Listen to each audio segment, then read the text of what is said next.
Thanks for watching BVR TV news. చాలా అపరూపమైనటువంటి సందర్భం ఇది.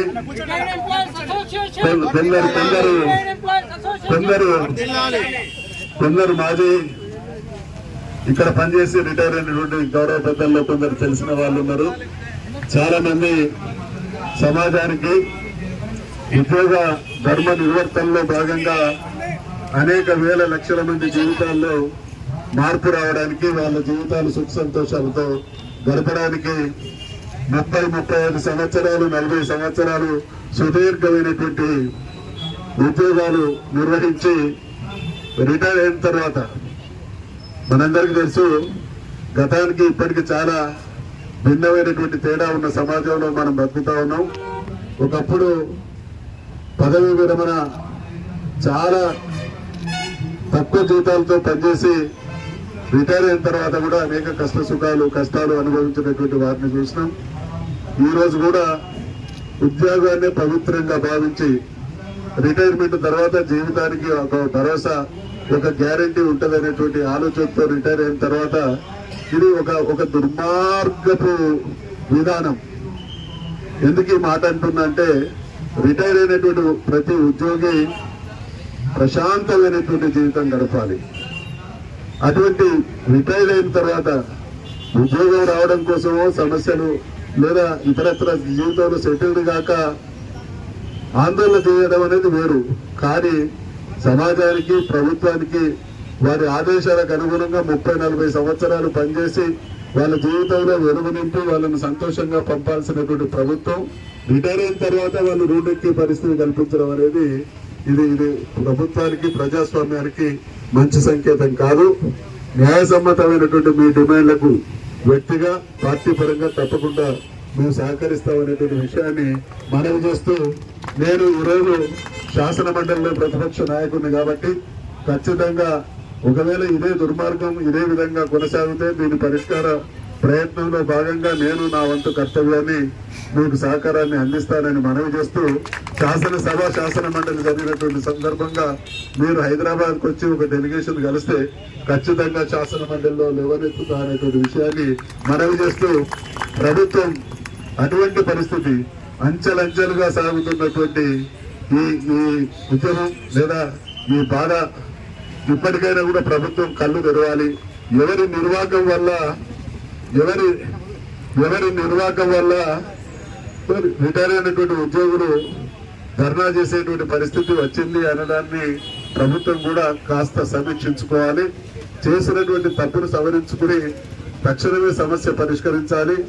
మేము తప్పులు చేస్తాం, సవరించుకోం అనేటువంటి అహంకార ధోరణితో కనుక ప్రభుత్వం ఇదే దుర్మార్గాన్ని కొనసాగిస్తే మీ వెనుక మీ సేవలు అందుకున్నటువంటి వాళ్ళందరూ మీ వెనుక రాజకీయ పార్టీలుగా, ప్రతిపక్ష పార్టీలుగా మేము కూడా మీకు సహకరిస్తాం. మీరు చేసేటువంటి న్యాయ పోరాటానికి అన్ని విధాలుగా మేము చేదోడు వాదోడుగా ఉంటామనేటువంటి విషయాన్ని మనవి చేస్తూ, ప్రభుత్వం 24 గంటల్లో ఈ సమస్యను పరిష్కరించి తన నిబద్ధతను, తన బాధ్యతను రుజువు చేసుకోవాలనేటువంటి డిమాండ్ చేస్తూ సెలవు తీసుకుంటారు. ఈ వేదికకు అదేవిధంగా చేసి మా యొక్క సమస్యను కూడా మీరు ప్రభుత్వం దృష్టికి తీసుకుపోతారని ఆశిస్తూ, ఈ సమావేశానికి ఇచ్చేసినటువంటి మాజీ ఎమ్మెల్యే శ్రీ వినయ్ భాస్కర్ గారిని మాట్లాడాల్సిందిగా కోరుతున్నాను.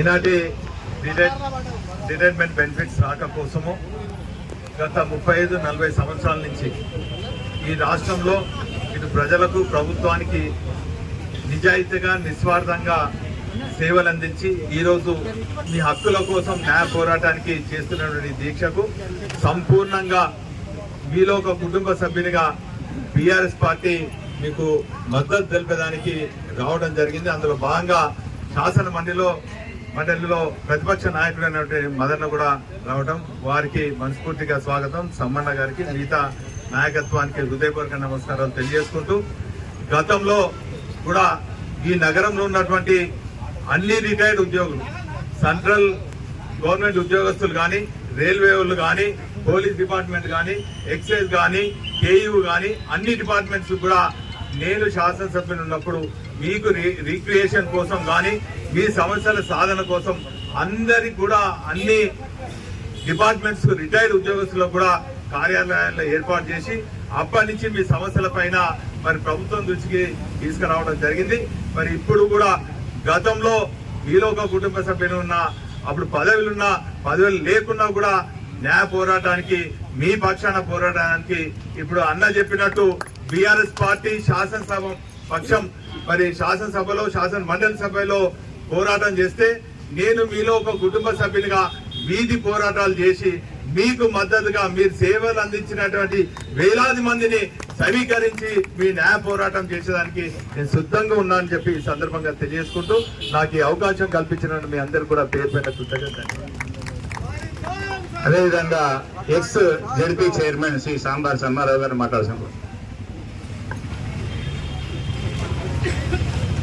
గౌరవనీయులు మాజీ స్పీకర్ గారు, కౌన్సిల్ ప్రతిపక్ష నాయకుడు మస్తూనాచారి గారికి, గౌరవనీయులు మీ అందరి కోసానికి మంచి గవర్నమెంట్ పెన్షనర్ల కోసానికి ఒక పెద్ద ఆఫీసును ఏర్పాటు చేసి చాలా మంది రిటైర్మెంట్ అయిన తర్వాత ఎవరికి వారు కలవకుండా ఇబ్బంది పడే పరిస్థితి ఉండకూడదని చెప్పి ఆయన రిక్విజేషన్ కోసానికి నేను కూడా పోయి చూసిన మంచి క్యాలం బోర్డు ఆటలు చాలా సంతోషంగా ఏర్పాటు చేసిన వినయ్ భాస్కర్ గారికి, మీ అందరి కష్ట సుఖాల్లో పాల్గొంచుకున్న వారికి హృదయపూర్వకంగా కృతజ్ఞతలు తెలియజేస్తూ ఈనాటి కార్యక్రమానికి నిజంగా ఎంత ధర్మబద్ధమైందంటే చాలా మంది ఉద్యోగస్తులు ధర్మంగా న్యాయంగా నీతిగా కష్టపడి పనిచేసిన ఉద్యోగస్తులు అందరికీ కూడా కేవలం జీతాల మీదనే ఆధారపడి బతికే అటువంటి కుటుంబాలు, మధ్యతరగతి కుటుంబాలు, చిన్న చిన్న చితక ఉద్యోగాలు చేసుకున్న వాళ్ళు అవి చాలా మంది ఫోన్ చేస్తున్నారు. రిటైర్మెంట్ అయిన తర్వాత బిడ్డ పెళ్లి చేయాలనో, పిల్లల చదువు కావాలనో, లేకపోతే ఏదో అప్పటి వరకు ఇల్లు లేకపోయినా ఒక చిన్న ఇల్లన్న కట్టుకోవాలనో, ఈ ప్రభుత్వం నుంచి వచ్చే బెనిఫిట్స్ మీద ఆధారపడి బతుకుతున్నటువంటి కుటుంబాలు ఇలా చితికిపోతున్నటువంటి పరిస్థితులు ఈ మధ్య కాలంలో పేపర్లలో చూస్తున్నప్పుడు రిటైర్డ్ అయిన తర్వాత డబ్బులు రాక ఆత్మహత్యలు చేసుకునేటువంటి దుస్థితి ఈ తెలంగాణ ప్రభుత్వంలో వచ్చిందంటే ఇంతకంటే సిగ్గుపడాల్సినటువంటిది ఇంకొకటి లేదు అని చెప్పి నేను ఈ సందర్భంగా మనవి చేస్తున్నా. ఎవడు అడిగిండండి ఈ ప్రాజెక్టులు, ఎవడు అడిగిండు ఈ రోడ్లు, ఎవడు అడిగిండు ఈ బంగ్లాలు, ఎవడు అడిగిండు మీ సౌకర్యాలకు విదేశాలలో ఒక్కొక్క మంత్రి, ముఖ్యమంత్రి, మంత్రులు విదేశాలలో తిరుగుతా ఉంటే లక్షల కోట్ల రూపాయలు ఖర్చు పెట్టి విదేశ ప్రయాణాలు చేస్తున్నటువంటి పరిస్థితుల్లో ఏమైనా రిటైర్మెంట్ అయిన ఉద్యోగుల కోసానికి, పెన్షన్ పైసల కోసానికి ప్రభుత్వం దగ్గర డబ్బులు లేవనేటువంటి మాట, ఇంతకంటే దుర్మార్గమైనటువంటి మాట ఇంకొకటి లేదు. కాకపోతే నేనేమనుకుంటానంటే పెద్ద పెద్ద కాంట్రాక్టర్లకు వందల కోట్ల రూపాయలు దోషి పెడితే 10% 15% పర్సెంటేజ్లు వస్తాయి, ఈ రిటైర్మెంట్ అయిన ఉద్యోగులకు పైసలు ఇస్తే మాకేమొస్తాయనే దురుద్దేశంతో ఇవాళ ఈ ప్రభుత్వం పైసలు రిలీజ్ చేస్తలేము అని చెప్పి నేను అనుకుంటా ఉన్నా. ఇది కనుక ఇంతకంటే దుర్మార్గమైనటువంటి పాలన మనం చూడబోమనేటువంటి విషయాన్ని కూడా మనవి చేస్తూ, నిజంగా న్యాయబద్ధంగా ఎంతో మంది ఉద్యోగస్తులు నెలకు వచ్చేసరికి ఇంకా కిరాణా దుకాణాలలో, బట్టల దుకాణాలలో, మెడికల్ షాప్ దుకాణాలలో ఉద్యోగులు పెట్టుకున్న కుటుంబాలను నేను స్వయంగా చూసినటువంటి పరిస్థితులు ఉన్నాయి. కాబట్టి దయచేసి ప్రభుత్వం ఇప్పటికైనా కళ్ళు తెరిచి ఎప్పుడైనా ఈ నిరుద్యోగులతోటి వాళ్ళ ఉసురు తాగుతుంది, వాళ్ళ కుటుంబ బాధలు తాగుతుంది, వాళ్ళ కన్నీళ్లు వట్టిగా పోవు. దయచేసి వెంటనే ఈ ప్రభుత్వాలు వీటికి సంబంధించినటువంటి నిధులను విడుదల చేసి ఈ రిటైర్మెంట్ ఉద్యోగులందరినీ ఆదుకోవాలని చెప్పి మీ ఉద్యమంలో మా వంతు పాత్రగా మస్తూనాచారి గారు గాని, గౌరవ వినయ్ భాస్కర్ గారు గాని, మా రాష్ట్ర పార్టీ కూడా అసెంబ్లీలో గొడవ చేసి మీకు ఇచ్చే విధంగా మేము ప్రయత్నం చేస్తామని ఈ సందర్భంగా తెలియజేసుకుంటూ ఈ అవకాశం కల్పించిన మీ అందరికీ హృదయపూర్వకంగా కృతజ్ఞతలు, అభివందనాలు తెలియజేసుకుంటూ సెలవు తీసుకుంటున్నా. జై తెలంగాణ. ముఖ్య అతిథులు ఎవరు ఇక్కడ లేరు, అందరూ బాధితులే. ఇంతకుముందు మేము రిటైర్ అయినాం కాబట్టి కొంచెం మీకంటే అదృష్టవంతులు అని అనుకుంటున్నాం. ఇప్పుడు ఉన్నటువంటి సినారియో చూసినట్లయితే చాలా సంతోషం. మరి ఒక్క స్లోగన్, మా హక్కుల సాధనకై పోరాటం, మా హక్కుల సాధనకై పోరాటం, మా హక్కుల సాధనకై పోరాటం, పోరాటం, పోరాటం, పోరాటం, పోరాటం, మా బకాయిల సాధనకై పోరాటం పోరాటం మా బకాయిల సాధనకై పోరాటం పోరాటం మా బకాయిల సాధనకై పోరాటం పోరాటం మా బకాయిల సాధనకై పోరాటం పోరాటం. అందరికీ నమస్కారం తెలియజేస్తూ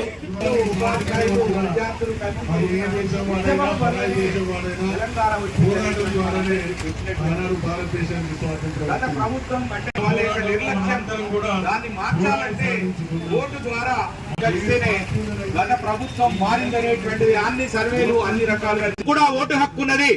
ఈ యొక్క సమాజంలో మనం కూడా భాగస్వాం. ఈ సమాజానికి ఉన్నటువంటి ప్రాబ్లమ్స్ ఏవైతున్నాయో ఈ సమాజానికి ఉన్నటువంటి సమస్యలు మన సమస్యలే. మన సమస్యలు కూడా ఈ సమాజానికే. అందరి సమస్యలు ఈ ప్రభుత్వం మనం ఎన్నుకున్నటువంటి ప్రభుత్వం దృష్టి ప్రాథమిక పాఠశాల నుంచి యూనివర్సిటీ వరకు కావచ్చు. ఇది ఒక సమాజం.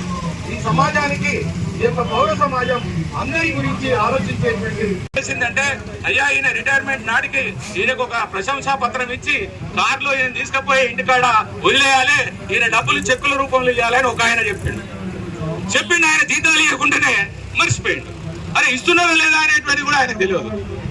అరే సార్ 5కి ఇస్తుండ్రు, 10కి ఇస్తున్నారు, 15కి ఇస్తున్నట్టు అట్లనా అట్లట్లా అనే సోపులు ఆయన దిగిపోయాడు.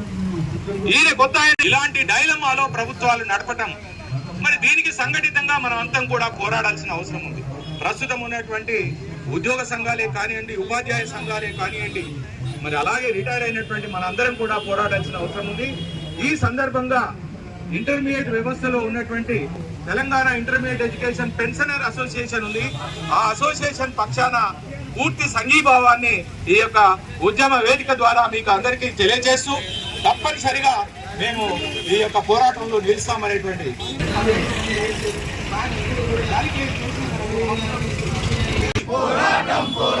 బకాయిల సాధనకై థ్యాంక్ యూ. సూచనలతో సహా ఇప్పటి వరకు దాదాపు ఒక 10-12 సార్లు సెక్రటరియట్ పోయాను. నా యొక్క పర్సనల్ గా నేను కోర్టులో కేసేసి అదేవిధంగా కాంటెంప్ట్ కేసేసి ఇవన్నీ చూసినా కూడా పోయిన సందర్భంలో బాబురావు సార్ కూడా నాతోని ఒకసారి పోయేద్దాం పాంటే సెక్రటరీ పోయినాం. ఆ రోజు జరిగినటువంటి హృదయ విదారకమైనటువంటి ఆ సందర్భాన్ని చూసి చలించిపోయి ఏంటన్నా ఈ విధంగా ప్రభుత్వం ఎప్పుడు ఇస్తుంది, ఏమైనా వస్తుందా లేవా అన్నటువంటి సందర్భంగా వారు కూడా మనకు సంఘీభావం తెలియజేసేందుకు సంతోషం వ్యక్తం చేస్తూ ఇప్పుడు ప్రధాన కార్యదర్శి కడారి భోగేశ్వర్ గారిని మాట్లాడాల్సిందే కోరుతున్నాను.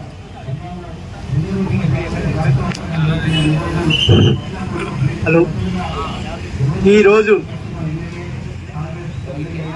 రిటైర్డ్ ఎంప్లాయీస్ బకాయిల సాధన కమిటీ నుండి ఉమ్మడి వరంగల్ జిల్లా తరఫున ధర్నా కార్యక్రమానికి అతిథులుగా విచ్చేసిన ప్రొఫెసర్ కూరబాజి నారాయణ గారికి, అదేవిధంగా junior college association lecturer Baburao గారికి, అదేవిధంగా గెస్టెడ్ ఆఫీసర్ అసోసియేషన్ వెంగళరెడ్డి గారికి, అదే ఉమ్మడి వరంగల్ జిల్లా తరఫున జిల్లా కమిటీ అసోసియేషన్ అధ్యక్షులు, జైన్ సెక్రటరీలకు, హాజరైన మిత్రులందరూ కూడా తెలంగాణ ఎంప్లాయీస్ అసోసియేషన్ బకాయిల సాధన కమిటీ తరఫున ఉద్యమ అభినందనలు తెలియజేస్తున్నాం.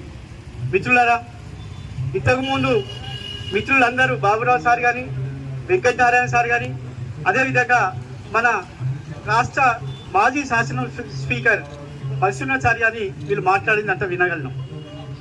ఇలా ప్రధానంగా ఇవాళ రిటైర్మెంట్ తీసుకొని మన డబ్బులు వస్తే చాలామంది పిల్లలకు పెళ్ళిళ్ళు, అదేవిధంగా గృహ లేని వాళ్ళు గృహ నిర్మించుకోవడం, గతంలో కూడా పిల్లల యొక్క చదువులకై మనం చేసిన అప్పులను తీర్చడం కోసం, అదేవిధంగా బ్యాంకు లోన్లను ఈఎంఐలు కట్టుకోవడం కోసం మనం ఆశపడి గతంలో కూడా జీపీఎఫ్ నుండి ఎక్కువగా మనం పొదుపు చేసుకోవడం జరిగింది. అదేవిధంగా ఇన్సూరెన్స్ పేరు మీద మనం పొదుపు చేసుకోవడం జరిగింది. అదేవిధంగా మనకు సంబంధించిన ఆర్జిత సెలవులను కూడా ఏ విధంగా అమ్ముకోకుండా మనం వయసు పెరిగిన కొద్దీ రిటైర్మెంట్ ఉన్న వరకు కూడా మన ఇంక్రిమెంట్ పెరుగుతాయి కాబట్టి డబ్బులు ఎక్కువ వస్తాయని చెప్పి ఆశతోటి వాటిని కూడా మనం వాడుకోకుండా చేయడం జరిగింది. వాటితో పాటుగా ప్రభుత్వం నుండి ఇచ్చే ఒక గ్రాట్యుటీ, ఇది హక్కు. సుప్రీంకోర్టు ఇచ్చిన తీర్పు గ్రాట్యుటీ మనకున్న మనకున్న అనుభవాన్ని బట్టి మనకున్న సర్వీస్ని బట్టి గ్రాట్యుటీ మొత్తం ఇవ్వాల్సిందే. అదే కాకుండా ఇవాళ మనకి ఇచ్చేది మన జీతంలో కట్టేది అమౌంట్ అనేది ఇవాళ కమిటేషన్ కూడా ఇవ్వాల్సిన బాధ్యత ప్రభుత్వం యొక్క బాధ్యత. వాటిని ఇవాళ ప్రభుత్వం ఆపుకొని ఏ విధంగా చెల్లించకుండా గతంలో కూడా ఇచ్చిన ప్రభుత్వాలు అన్నది మాట తీస్తున్నారు. ఇంతకుముందు మన వాళ్ళు కూడా వచ్చి మాట్లాడిపోయి గతంలో కూడా టీఆర్ఎస్ ప్రభుత్వంలో కూడా వచ్చిన స్పీకర్ గారు కూడా ఆయన మాట్లాడిన దాంట్లో కూడా ఇవాళ మనం సంతోషంగా జీవించి ఇలా పిల్ల బాబులతో సంతోషంగా ఉండి శేష జీవితాన్ని ఆనందంగా జీవించే పరిస్థితికి ఉండి ఇవాళ రోడ్డు మీదకి వచ్చి ఇలా ఉద్యమం చేసే పరిస్థితికి రావడానికి ప్రధాన కారణం ఎవరని చెప్పి గమనించాల్సిన అవసరం ఉంది. ఇవాళ ప్రధాన కారణం మనం చూస్తున్నాం. తెలంగాణ గురించి చెప్పిండు. తెలంగాణ ఉద్యమంలో కూడా ఉపాధ్యాయులు, ఉద్యోగులు, విద్యార్థులు తన ఆత్మ త్యాగం చేసుకొని రోడ్ల మీద పడి 42 రోజులు పెద్ద ఎత్తున ధర్నా కార్యక్రమం నిర్వహించుకొని ఇవాళ తెలంగాణ సాధించుకుంటే తెలంగాణ రాష్ట్రం వచ్చిన తర్వాత ఇవాళ విద్యార్థులకు మంచి విద్యను అందిస్తారని చెప్పి ఉద్యోగులకు అన్ని ఉద్యోగులు మనకే వస్తారని చెప్పి నిధులు ఈ రాష్ట్రానికి వచ్చి అభివృద్ధి చేస్తారని చెప్పి ఆశపడి చాలా మంది విద్యార్థులు ప్రాణత్యాగం చేస్తున్నారు.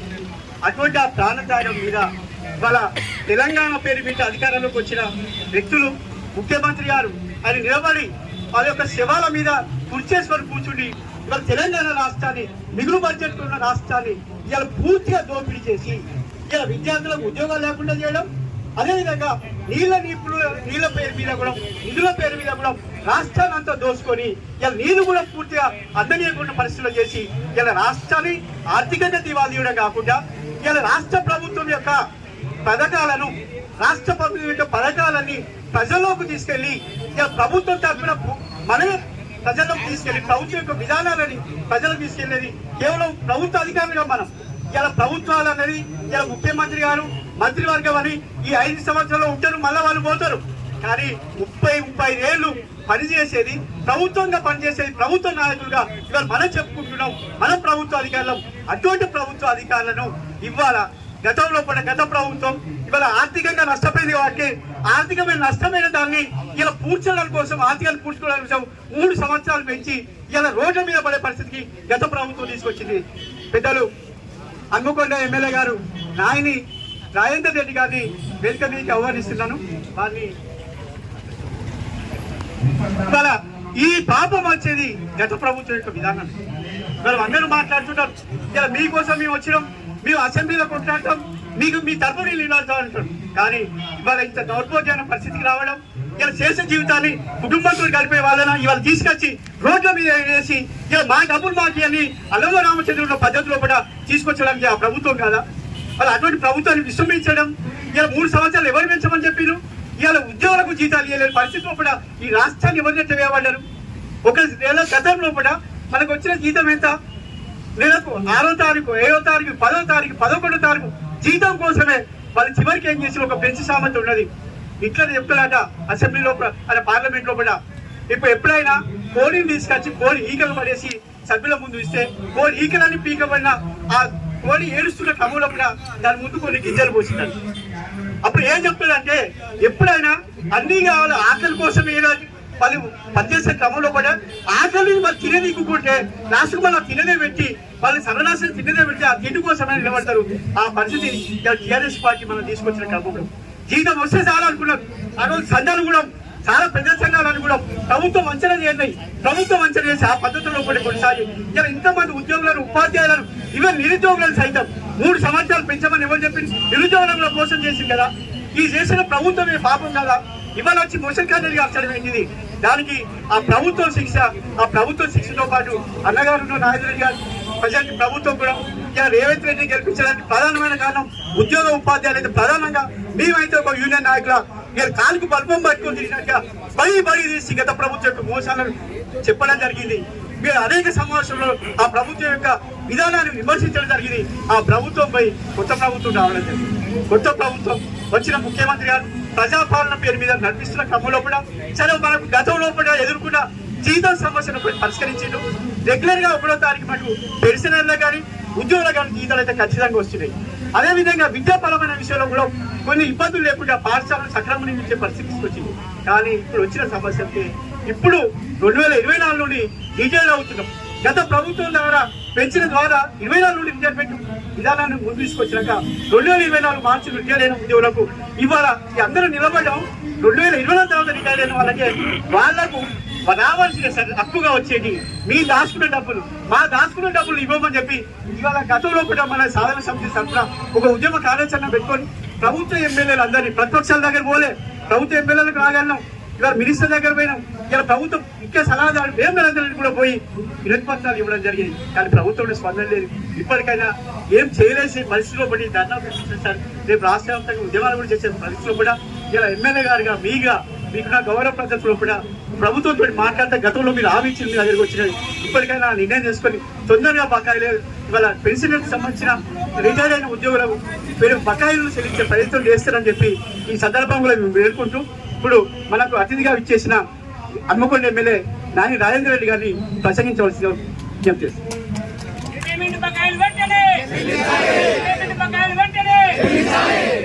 రిటైర్డ్ ఎంప్లాయీస్ బకాయిలు సాధన గురించి చేస్తున్నటువంటి దీక్ష నిజంగా కూడా 100%కు 100% న్యాయపరమైన ఇది. కానీ దీంట్లో కొన్ని సందర్భాలలో ముఖ్యమంత్రి గారితో చర్చలో వచ్చినప్పుడు భాగం కూడా నిజంగా కూడా దీన్ని వారు త్వరలోనే పరిష్కారం చేస్తారని పూర్తి నమ్మకం నాకున్నది. ఎందుకున్నది అని అంటే కొన్ని సందర్భాలలో నేను కూడా అక్కడ ఉన్నా కాబట్టి చెప్తున్నాను. దాన్ని రాష్ట్ర ఆర్థిక పరిస్థితి ఏ నాయకుడు కానీ రిటైర్డ్ అయిన వాళ్ళు ఉసురు పోసుకోవాలని చెప్పి ఎవ్వరు కోరుకోరు. కానీ ఆర్థిక పరిస్థితులలో గతంలో ఇంత మేము రాగానే చెప్తున్నారు, గత ప్రభుత్వంలో అని చెప్పి నేను దాటేసుకొని పోయే దారిని అవలంబించకుండా ఈ యొక్క పనిని కార్యక్రమాన్ని చేయాలనే ఆలోచనతోటే ఉన్నారు వాళ్ళు.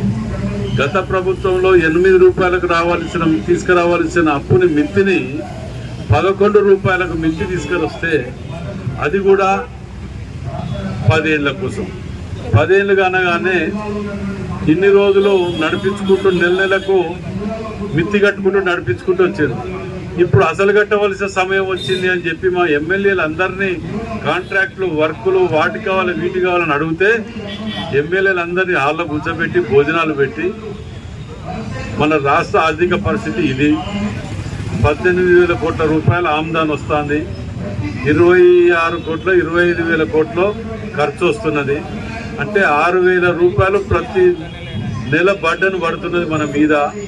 కాబట్టి దీన్ని ఏ విధంగా చేయాలి, మీరు కాంట్రాక్ట్ వర్కులు అడగకండి. ఒకవేళ అదే అట్ట కనుక చేసిన వాళ్ళం అయితే 15వ తారీఖు వచ్చే పెన్షన్లు కానీ జీతాలు కానీ 1వ తారీఖు వచ్చే విధంగా చేసినాం కదా. దాంట్లో ఎక్కడ కూడా ప్రభుత్వ ఉద్యోగులు, టీచర్లు, రిటైర్డ్ ఎంప్లాయీస్ మీ ద్వారానే ఈ ప్రభుత్వం ఎన్నుకోబడింది అనేది నాకు సత్యం, అది అందరికీ తెలిసిన విషయం. ఈ యొక్క దీన్ని కూడా ఇవి ఎట్లా చేస్తున్నారంటే ఇప్పుడు అసలు కట్టాలి, మిత్తి కాదు. మిత్తితో పాటు కనీసం ప్రధానమంత్రి దగ్గరికి పోయినప్పుడు ఆ మిత్తి కూడా కడతాం, కానీ 8% కన్నా మిత్తి తగ్గియండి అని రిక్వెస్ట్ చేసుకొని 10 ఏళ్ళకి ఇచ్చిన దాన్ని 15 ఏళ్ళకి ఇవ్వండి, ఇంకొక 5 ఏళ్ళు ఎక్స్టెన్షన్ చేయండి అని చెప్పి ముఖ్యమంత్రి గారు 10 సార్లు పోయారు ఢిల్లీకి. అంటే వీటన్నిటి మీద ఇవన్నీ ఎందుకు చెప్తున్నానంటే తప్పకుండా త్వరలోనే పరిష్కారం చేస్తారు, ఎటువంటి అనుమానం లేదు మీకు. దాని గురించి మనం కూడబెట్టుకునే డబ్బు, కష్టపడ్డ సొమ్ము ఎక్కడో ఏదో జరుగుతుందని చెప్పి ఆందోళన చెందకండి. తప్పకుండా జరుగుతుందనే నమ్మకం, పూర్తి స్థాయిలో నాకు నమ్మకం ఉన్న వ్యక్తిగా మీకు తెలియజేస్తూ దీనికి సంఘీభావం తెలుపుతూ సెలవు తీసుకుంటాం. Thank you sir. ఈ ధర్నా శిబిరానికి వచ్చేసి మాకు మంచి సూచనలు, మంచి సలహా ఇచ్చిన ధర్నా శిబిరం తరఫున ధన్యవాదాలు తెలియజేస్తున్నాను సార్. Thank you. ఇవాళ నిరాశతో ఎదురు చూస్తున్న రిటైర్డ్ ఉద్యోగులకు కొంచెం ఆశాదీపం లేక ఆశను కల్పించినందుకు వారికి ధన్యవాదాలు తెలుపుకుంటూ, మిత్రులారా, ఇప్పుడు మనం మాట్లాడిన క్రమంలో ఇవాళ రిటైర్మెంట్ సంబంధించిన ప్రధానమైన లోపం మనకు ఇంతకుముందు బాబురావు సార్ ఒకటి చెప్పి, ప్రధానంగా గత ప్రభుత్వం ఆర్థిక శాఖను పూర్తిగా కేంద్రీకరణ చేసుకునేది. గతంలో ట్రెజరీలు ఉండేది. ట్రెజరీస్ ద్వారా ఎప్పుడంటే అప్పుడు మనకు సంబంధించిన పెండింగ్ బిల్లులను విడుదలయ్యాయి. ఆ ట్రెజరీని ఎత్తేసి ఈరోజు ఆర్థిక వ్యవస్థను అంతా కేంద్రీకరణ చేసుకోవడానికి ఇవాళ ఈ కుబేర్ అనేది పట్టుకు రావడం జరిగింది. ఆ ఈ కుమార్ ద్వారా వచ్చింది ఏంటిది? ఈ కుమార్ ద్వారా ఎవరికి బిల్లు ఇవ్వాలన్నా, ఏ బిల్లు విడుదల చేయాలన్నా ప్రభుత్వం ఆదేశిస్తే తప్ప ఆ బిల్లు విడుదల కాదు. ఆ క్రమం లోపల ఈ కుమార్ వచ్చి మనకు శాపంగా మారిపోయి ఇవాళ ఇప్పటికి అదే కంటిన్యూ చేస్తున్నారు. ఇంతకుముందు ఎమ్మెల్యే గారు కొంచెం నిలబడిస్తే చెప్తాము, ఇప్పటికైనా ప్రజాపాలనతో ప్రభుత్వంతో పేరుతో మీద వచ్చిన ఇప్పుడున్న ముఖ్యమంత్రి గారు గతం లోపల ఏ ప్రభుత్వ విధానాలు అయితే ఇలా ప్రజలకు, ఉద్యోగులకు, ఉపాధ్యాయులకు ఏ విధంగా నష్టం చేసినాయో ఆ నష్టాన్ని నివారించడానికి ఇప్పుడు ప్రభుత్వం పనిచేయాలి. అది ఖచ్చితంగా మనం అప్పీల్ చేసేవాళ్ళం. కానీ తొందరగా వెళ్ళిపోవడం జరిగింది. అది దాన్ని మనం ఇవాళ డిమాండ్గా పెట్టేది ఈ పేరుని పెట్టేయాలి. అలా ప్రధానంగా ఏదైనా ఉంచుకో, కానీ మనం రావాల్సిన మన బకాయిలు మనం డిమాండ్ చేస్తున్న క్రమంలో కూడా ఈ రెగ్యులర్ శాలరీస్ ఇట్లా మీరు ఈ పేరు ఇచ్చుకోండి, కానీ పెన్షన్లకు సంబంధించిన పెన్షన్ కానీ అదేవిధంగా బకాయిలు అన్నింటినీ కానీ ఇవాళ ఈ పేరుని పెట్టేసి గ్రీన్ ఛానల్ ద్వారా పంపించండి. మనం ప్రత్యేకంగా మనం చూసి ప్రత్యేకమైన వ్యక్తులను గుర్తించి గ్రీన్ ఛానల్ ద్వారా మన డబ్బులు మనకు చెల్లించండి అని చెప్పి ఈ వేదిక మీద నుండి మనం ప్రభుత్వాన్ని డిమాండ్ చేస్తున్నాం. ఈ క్రమంలో కూడా ఇవాళ ఎన్ని సేవలు చేసినా ఇవాళ ప్రభుత్వం పట్టించుకుంటే ఒకసారి ప్రభుత్వం దృష్టికి అయితే పోయిందని చెప్పి మనం భావిస్తున్నాం. కానీ ప్రభుత్వం దృష్టికి పోకుండా కూడా ఇలా పెద్ద ఎత్తున ఈ భవిష్యత్తు కార్యక్రమం అంటే ఉద్యమాలు చేస్తాం. ఉద్యమాలు ఎప్పటి వరకు అంటే బకాయిలు అందరికీ అందేటట్టుగా అప్పటి వరకు ఉద్యమాలు చేస్తున్నాం. ఇలా ప్రభుత్వాలు కానీ కొన్ని పత్రికలు కానీ ఇలా తప్పుడు వార్తలు రాస్తున్నాయి. కొంతమంది పెన్షనర్స్ కూడా వాళ్ళు తప్పుడు వార్తలు రాస్తున్నారు. ఇవాళ ఏం చేస్తున్నారంటే ఒకరు 16,000 కోట్లు ఇవ్వాలి, ఒకరు 12,000 కోట్లు ఇవ్వాలి, ఒకరు 10,000 కోట్లు ఇవ్వాలి. ఇలా పెన్షనర్లకి ఏంటి డబ్బంతా ఎక్కడికి తీసుకురావాలి? ఇవాళ ఆయన చెప్పిన గతంలో కూడా ముఖ్యమంత్రి గారు చెప్పిండు 5,000 కోట్లే మిగులుతున్నాయి. ఈ 5,000 కోట్లతోటి సంక్షేమం చేయాలి, మామూలు పెన్షన్లకు పెన్షన్లు ఎక్కడ ఇవ్వాలి, అదేవిధంగా ఇలా గృహస్థుల్లో పడిన ఓల్డేజ్ పెన్షన్లు ఎక్కడ ఇవ్వాలి, ఎక్కడ సంక్షేమం చేయాలని చెప్పి మొన్నటి కాంట్రాక్ట్ మన ప్రైవేట్ కాలేజ్ అసోసియేషన్ చేసిన ధర్నా కార్యక్రమం కూడా ఆయన కూడా మొన్న కూడా మాట్లాడి ప్రెస్ మీట్లో ఉన్నాం. మనం చెప్తున్నాం ఇవాళ అనేక కార్యక్రమాలు, అనేక సంక్షేమ పథకాలు, అనేక ప్రభుత్వ పథకాలను మీరు ప్రవేశపెట్టినప్పుడు ఎక్కడ ఈ డబ్బులు వస్తున్నాయి? ఆ డబ్బులు ఆ పద్ధతిలో పట్టే మీరు దాచుకున్న డబ్బులు మమ్మల్ని దోచుకోకపోతే మీ దాచుకున్న డబ్బులు మాకు ఇవ్వడానికి మీకు పథకాలు దొరకట్లేదా? మీకు డబ్బులు దొరకలేదా? మీరు ఎన్ని వేల కోట్ల రూపాయలు అప్పులు చేసి ఇలా నెలకు రాగానే దాదాపు 7,800 కోట్లు ఇలా మిత్తే కడతాను అన్నాం. మీరు మిత్తే కడతాం సార్, మా ట్యాక్స్ నుండి మీరు తీసుకునే మిత్తి కడుతున్నారు. కానీ మీరు జీతం చేసుకొని మా పైసలు మీరు రాక మీరు ఎన్ని రకాల మిత్రులు కడతారో అది అర్థం చేసుకోవాల్సిన అవసరం ఉన్నది. ప్రభుత్వానికి డిమాండ్ చేయాల్సిన అవసరం ఉన్నది. మాకు మిత్తి ఇస్తున్నాం, మిత్తి ఇవ్వాలిగా. గతంలో కూడా సుప్రీంకోర్టు కానీ గతంలో హైకోర్టు కానీ ఇవాళ ఏ విధంగా నెల తర్వాత వీళ్ళు బకాయిలు ఆగిందంటే ఖచ్చితంగా ప్రభుత్వం 10% తోటి ఇంట్రెస్ట్ కట్టించి మన డబ్బులు మనకి ఇవ్వాలి. ఆ 10% ఎక్కడున్నది? అసలుకే గతి లేని పరిస్థితులు కూడా ఇవాళ దేశవ్యాప్తంగా ఏ రాష్ట్రంలో లేనంత దుర్మార్గమైన పరిపాలన, ఏ రాష్ట్రంలో లేనంత ఈ విధమైన ఆర్థిక లోటు పరిమిన పరిపాలన ఈ రాష్ట్రంలో ఉన్నది. ఇప్పటికైనా ప్రభుత్వం గుర్తించవలసిన అవసరం ఉన్నది. ప్రభుత్వానికి మేము వ్యతిరేకం కాదు. గత ప్రభుత్వం చేసిన ద్రోహం అందరికి గుర్తే ఉన్నది ఉద్యోగులకు. ఆ ప్రభుత్వంతో మేము ఏ విధంగా అంటగలం అంటారు. ఇవాళ మధుసూదన్ సార్ వారు వచ్చిపోయింది కాబట్టి ఇది పేపర్లో వస్తే ఇలా మీరు టీఆర్ఎస్ తోటి మీ ఎన్నిక ఎవరు అని చెప్పి మొన్న ప్రైవేట్ కాలేజీలో బెదిరిస్తాకే మళ్ళీ బెదిరియచ్చు. కానీ మా ఎన్నిక ఎవరు ఉన్నారు? అందరూ వస్తారు, ప్రజలు మా ఎన్నుకుంటారు. మాకు ఏ ప్రభుత్వాలు ఉన్నాయి, ఏ పార్టీలు మా ఎన్నుకుంటాయి, ప్రజలతోటి మేము మమేకమై ప్రజలు మా ఎన్నుకుంటారు అని చెప్పి ఖచ్చితంగా మనం తెలియాల్సిన అవసరం ఉంటుంది. ఈ సందర్భంగా ఏర్పాటు చేసిన మిత్రులు టీఎస్యూకే వరంగల్ జిల్లా అధ్యక్షుడు కుమార్ గారిని వేదిక మీదకి రావాల్సిందిగా ఆహ్వానిస్తున్నాం. ఈ విధంగా వస్తున్న క్రమంలో పూట మనం ఈ రిటైర్డ్ బకాయిలను సాధించడానికి ఒక ఉద్యమ స్ఫూర్తి పొందవలసిన అవసరం ఉంది. గత వారం రోజుల నుండి రోజు పేపర్లు ఇస్తున్నా, అందరికీ మెసేజ్లు పెడుతున్నాం. ఇవాళ మన సమస్య కోసం మనం పోరాడకుంటే ఎవరైనా పోరాడతారండి? ఒక 2 గంటలు 3 గంటలు ఓపిక ఒక కార్యక్రమానికి హాజరు కాలేకపోతే ఇలా ప్రభుత్వం మనల్ని ఏ విధంగా స్పందిస్తుంది మన విషయానికి? ఎందుకంటే చూస్తున్నారు ఇవాళ అందరూ వచ్చి ఇంటెలిజెన్స్ వాళ్ళు వచ్చి మొత్తం ఫోటోలు తీసుకుపోయిన అందరు తీసుకుపోయిన ఎంతమంది వచ్చారని మనం 100 పైన వస్తారు, 150 మంది దాకా వస్తారు. 100 మంది దాకా హాజరు కాని పరిస్థితుల్లో కూడా ఇక అందరం మన బాధ్యతగా తీసుకొని మన కార్యక్రమానికి హాజరు కావాల్సిందా అందరికీ విజ్ఞప్తి చేస్తూ ఈ అవకాశం ఇచ్చిన అధ్యక్షులు ధర్మేంద్ర గారికి ధన్యవాదాలు తెలుపుకుంటూ ముగిస్తున్నాం. Thank you sir. ప్రధాన కార్యదర్శి కడారి భోగేశ్వర్ గారి సుదీర్ఘమైనటువంటి ఉపన్యాసానికి, అదేవిధంగా అతనిలోని ఆవేదన అంతా వెళ్ళగక్కి మనం ఇప్పుడు ఉద్యమం ఇక్కడికే అయిపోదు నుండి మనకు ఇంట్రెస్ట్ తో సహా కట్టించి అసోసియేట్ అధ్యక్షులు కడారి దేవదాస్ గారిని ఒక్క నిమిషం మాట్లాడాల్సి కోరుతున్నాను. కొంచెం తొందరగా కంప్లీట్. తెలంగాణ రిటైర్డ్ ఎంప్లాయీస్ బకాయిల సాధన కమిటీ ఉమ్మడి వరంగల్ జిల్లా అధ్యక్షులు మరియు రాష్ట్ర కో కన్వీనర్ ధర్మేంద్ర గారు మరియు ఈ సమావేశంలో పాల్గొన్నటువంటి మిత్రులందరికీ, ముఖ్యంగా ఇంతకుముందు కడారి భోగేశ్వరి గారు, ప్రధాన కార్యదర్శి గారు చాలా విషయాలు చెప్పడం జరిగింది. ఇంతకుముందే మనకు సంఘీభావం తెలపడానికి మాజీ స్పీకరు మత్స్యంచారి గారు, తర్వాత సమ్మారావు గారు, తర్వాత వినయ్ భాస్కర్ గారు వచ్చి వాళ్ళు చెప్పడం జరిగింది. మిత్రుడు మాట్లాడడం జరిగింది.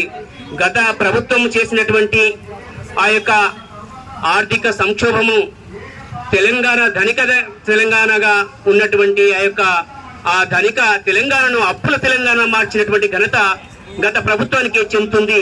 కానీ వారు ఈరోజు మనకు ఏదో సంఘీభావము ప్రకటించడానికి తర్వాత వాళ్ళు ఈ విధంగా పలకడం అనేటువంటిది హాస్యాస్పదంగా ఉందని తెలియజేస్తున్నాము. ముఖ్యంగా గత ప్రభుత్వము తర్వాత అనేక ప్రాజెక్టుల పేరుతోటి లక్షల కోట్ల ప్రజాధనాన్ని దుర్వినియోగం చేసినటువంటి ఆ యొక్క ప్రభుత్వ పాలనను వ్యతిరేకిస్తూ మనము ఈ యొక్క ఆ ప్రభుత్వాన్ని ఏ విధంగానైనా మనము పడగొట్టాలనేటువంటి ఆకాంక్షతోటి తెలంగాణ ప్రజలు, తర్వాత ఉద్యోగులు, ఉపాధ్యాయులు అందరం కూడా, పెన్షనర్లు అందరం కూడా మనము మూకుమ్మడిగా గత ప్రభుత్వానికి బుద్ధి చెప్పాలనేటువంటి ఆలోచనతోటి మనము ఈ ప్రభుత్వాన్ని కాంగ్రెస్ మనకు ఇచ్చినటువంటి ఎన్నికల మేనిఫెస్టోలో ఇచ్చినటువంటి ఆ మేరకు మనము ఈ యొక్క ప్రభుత్వం మీద ఆశలు పెంచుకొని ఈ యొక్క ప్రభుత్వాన్ని మనము ఎన్నుకోవడం జరిగింది. అధికారంలోకి రాకముందుకు కాంగ్రెస్ ప్రతినిధిగా పిసిసి అధ్యక్షులుగా ఉన్నటువంటి రేవంత్ రెడ్డి గారు వారు మనకు ఇచ్చినటువంటి హామీలు అనేటువంటివి ఏ మేరకు ఇప్పుడు అమలవుతున్నాయి అనేటువంటి విషయాన్ని కూడా గమనించుకోవాల్సినటువంటి అవసరం ఉన్నది. తను ఇచ్చినటువంటి ఎన్నికలకు రాకముందు మనకు ఇచ్చినటువంటి హామీ ఏ ఒక్క హామీ అయినా నెరవేరుగా కేవలం 1వ తారీఖు వేతనాలు మాత్రమే చెల్లిస్తున్నారు. కానీ తర్వాత ఏమనంటే ఇప్పుడు మా దగ్గర డబ్బులు లేవు, మమ్మల్ని కోసినా కానీ డబ్బులు లేవు అనేటువంటిది చాలా దుర్మార్గమైనటువంటి మాట. తర్వాత దాన్ని వెనుకకు తీసుకోవాల్సిందిగా తర్వాత మేమంతా కోరుతున్నాము. తర్వాత ఒక ముఖ్యమంత్రి హోదాలో ఉన్నటువంటి వ్యక్తి ఆ విధంగా నన్ను కోసిన డబ్బులు లేవు అనేటువంటిది అది మాట్లాడేటువంటి సరైన విధానం కాదు అని పెన్షనర్లకు ఆవేదనకు మేము వ్యక్తపరుస్తూ ఉన్నాము. ముఖ్యంగా మీరు ఇచ్చినటువంటి ఆ హామీలు ఏవైతే ఉన్నాయో ఆ హామీలు ఇప్పటి వరకు కూడా అమలు పరచలేకపోవడం, తర్వాత మీరు అధికారంలోకి వచ్చిన వెంటనే 6 నెలల లోపల పిఆర్సీ అమలు చేస్తామన్నారు. పిఆర్సీ అమలైనదా ఒకసారి మీరు గుర్తు చేసుకోవాలి. అదేవిధంగా అప్పటి వరకు పెండింగ్ లో ఉన్నటువంటి 3 డిఏలను వెంటనే చెల్లిస్తామని చెప్పారు. 3 డిఏలు పోను ఇప్పటికి 5 డిఏలు పెండింగ్ లో ఉన్నాయి. ఈ 5 డిఏలను కూడా మీరు చెల్లించలేకపోతున్నారు. తర్వాత అదేవిధంగా అధికారంలోకి వచ్చిన వెంటనే ఉద్యోగులకు రిటైర్ పెన్షనర్లకు అందరికి కూడా నగదు రహిత వైద్యాన్ని పూర్తి స్థాయిలో అందిస్తామని హామీ ఇవ్వడం జరిగింది. నగదు రహిత వైద్యకు హెల్త్ కార్డులు అనేటువంటిది కార్పొరేట్ హాస్పిటల్ లోపల చెల్లుబాటు అయ్యే విధంగా మీరు హెల్త్ కార్డులు తీసుకొస్తానని చెప్పారు. కానీ ఆ వాగ్దానం ఏమైంది అని మేము హామీ ఏమైంది? తర్వాత ఆ మేరకు ఇప్పటి వరకు కూడా రాష్ట్ర వ్యాప్తంగా ఇప్పటికీ రిటైర్డ్ అయినటువంటి ఉద్యోగులందరూ కూడా దాదాపుగా 13,000-14,000 మంది ఉన్నప్పటికీ వారందరూ ఈ రిటైర్మెంట్ బకాయిలు రాకుండా ఆర్థికంగా క్షీణిస్తూ తర్వాత అనేక ఆరోగ్యం క్షీణించే ఇప్పటికీ ఆసుపత్రులలో డబ్బులు లేక వాళ్ళు చికిత్స పొందలేనటువంటి స్థితిలో ఉన్నారు. వారికి ఆ యొక్క ఆరోగ్య పథకం అనేటువంటి మీరు ప్రవేశపెట్టినట్లయితే ఆరోగ్య కార్డు ద్వారా ఈ రోజు చాలా మంది బ్రతికేవారు. ముఖ్యంగా మనం పేపర్లలో చూస్తూ ఉన్నాము. పేపర్లో తన ముఖ్యమంత్రి సొంత జిల్లా అయినటువంటి మహబూబ్నగర్ జిల్లాకు చెందినటువంటి కొండయ్య గారు తను పత్రికా ప్రకటన ద్వారా ఆవేదనను వ్యక్తపరుస్తూ నేను అనారోగ్యంతో ఉన్నాను, హాస్పిటల్లో ఉన్నాను, నాకు వైద్యం చేయించుకోవడానికి సరైన డబ్బు లేదు, ఆ డబ్బును మీరు చెల్లించండి, నాకు ప్రాణాన్ని కాపాడని విన్నవించుకున్నప్పటికీ తనకు సకాలంలో డబ్బు చెల్లించకపోవడం వల్లనే తను ఆ యొక్క కొండయ్య గారు ఆ రిటైర్ ప్రధానోపాధ్యాయులు గారు తర్వాత 2 రోజులకు చనిపోవడం జరిగింది. ఈ యొక్క ఆ హత్య ప్రభుత్వం చేసినటువంటి హత్యగా మేము భావిస్తున్నాము. దానికి మీరు ప్రధాన బాధ్యత తీసుకోవాల్సినటువంటి అవసరం ఉన్నది. కాబట్టి ఆ విధంగా ఇక చాలా మంది ఇప్పటి వరకు దాదాపు రాష్ట్ర వ్యాప్తంగా 26 మంది ఉపాధ్యాయులు చనిపోవడం జరిగింది. ఈ చావులకు ప్రభుత్వం బాధ్యత తీసుకోవాల్సినటువంటి బాధ్యత వహించాల్సినటువంటి అవసరం ఉన్నది. ముఖ్యంగా మాకు రావాల్సినటువంటి మార్చి 2024 నుండి ఇప్పుడు అక్టోబర్ 2025 వరకు రిటైర్డ్ అయినటువంటి ఉద్యోగ ఉపాధ్యాయులందరికీ కూడా ఉద్యోగాలందరికీ కూడా మాకు న్యాయంగా రావాల్సినటువంటి ఈ యొక్క రిటైర్మెంట్ బెనిఫిట్స్ అన్నింటిని కూడా వెంటనే చెల్లించాలని ఈ ధర్నా శిబిరం పక్షాన నేను డిమాండ్ చేస్తూ ఉన్నాను. ధర్నా శిబిరానికి హన్మకొండ, వరంగల్ ఉమ్మడి జిల్లాలో 300 మంది పైగా రావాల్సినటువంటి అవసరం ఉండే. మంది లేకపోతే మనను గుర్తించదు. కాబట్టి ఇవాళ మనం చేసేటువంటి ఈ ధర్నా శిబిరానికి సంబంధించినటువంటి 24 మంది ఇవాటి వరకు ప్రాణత్యాగం చేశారు. ఇంకో 4 హాస్పిటల్లో ఉన్నారు. ఇట్లా మనం ఈ ఆవేదనతోటి, ఆందోళనతోటి మన అశువులు బాస్తే మన కుటుంబాలు ఆగమైపోతాయి. మనందరికీ మానసిక ధైర్యాన్ని కల్పించడానికే, మనం అందరం ఉన్నామని వాళ్ళకు భరోసా ఇవ్వడానికే ఇవాళ మనం ఇక్కడ కూర్చున్నాం. ఈ ధర్నా శిబిరం ఇది ప్రారంభం మాత్రమే. కరీంనగర్ జిల్లాలో ప్రారంభమైనటువంటి ఈ రిటైర్డ్ ఉద్యోగుల యొక్క పోరాటం, న్యాయ పోరాటాన్ని మనం అన్ని జిల్లాలకు దీన్ని వ్యాపింపజేసాం. ఇప్పటికీ 14 జిల్లాలలో స్టీరింగ్ కమిటీలు కోకన్నర్ తోటి ఫుల్ ఫ్లెడ్జ్ కమిటీ చేసాం. మరి ఈ విధంగా మన పోరాటాన్ని మనం భాగస్వామ్యం లేకపోతే, మన హక్కులు మనకు కావాలని మనమే పోరాటం చేయకపోతే ఎవరు మన పక్షాన పోరాటం చేయాలనే విషయాన్ని గుర్తు చేస్తూ, ఇప్పటి వరకు ఒకే ఒక్కటి ప్రభుత్వం ఇచ్చేది, గ్రాడ్యుటీ ఒక్కటి మాత్రమే ప్రభుత్వం ఇచ్చేది. ప్రతిమ్మ అన్ని పైసలు మనే. మిత్రులారా, 2024 అక్టోబర్లో రిటైర్ అయినా నాకు 24 లక్షల రూపాయలు జీపీఎఫ్ డబ్బులున్నాయి. ఇప్పటి వరకు కనీసం సింగిల్ ఎల్పీ కూడా ఇవాటి వరకు రాలేదు. మన పైసలు మనకి ఇవ్వకపోతే ప్రభుత్వం, మన పైసలు దొంగచాటుగా మనం యొక్క అకౌంట్ నుంచి తీసేసుకున్న ప్రభుత్వం ఇది నేరం కదా అని ప్రభుత్వాన్ని ప్రశ్నించవలసినటువంటి అవసరం ఉంది. ఇవాళ ఒక్కొక్కరిగా అసూలు బాస్తున్నటువంటి ఉపాధ్యాయులను మనం ఆనాడు తెలంగాణ రాష్ట్ర పోరాటంలో మనం ఎట్లయితే మనం నిర్ణయించినామో ఇవాళ రిటైర్డ్ ఉద్యోగులందరూ కూడా అట్లా పోరాటంలోకి రాకపోతే ప్రభుత్వం ఏది కూడా ఉదాసీనంగా మనకి ఇవ్వదు. మనం పోరాటం చేయకపోతే మన సమస్యల పరిష్కారం, పోరాడితే పోయేది ఏమి లేదు, మన యొక్క సమస్యల సాధన తప్ప అనే విషయాన్ని మనం అది గుర్తుపెట్టుకోవాలి. అందుకొరకే గజ్జలు 2 గజ్జలు రాజన్న, గజ్జాలు 2 గజ్జలు తప్పని సత్య 2 రాజుగా తిరుగుబాటు జరగాలి, రాజుగా రాజుగా గజ్జలు 2 గజ్జలు రాజన్. Thank you. పశుపతి గారు అన్ని ధరలను ఉద్దేశించి అన్న వెంకటేశ్వర సార్ను మాట్లాడాల్సిగా ఆహ్వానిస్తున్నాం.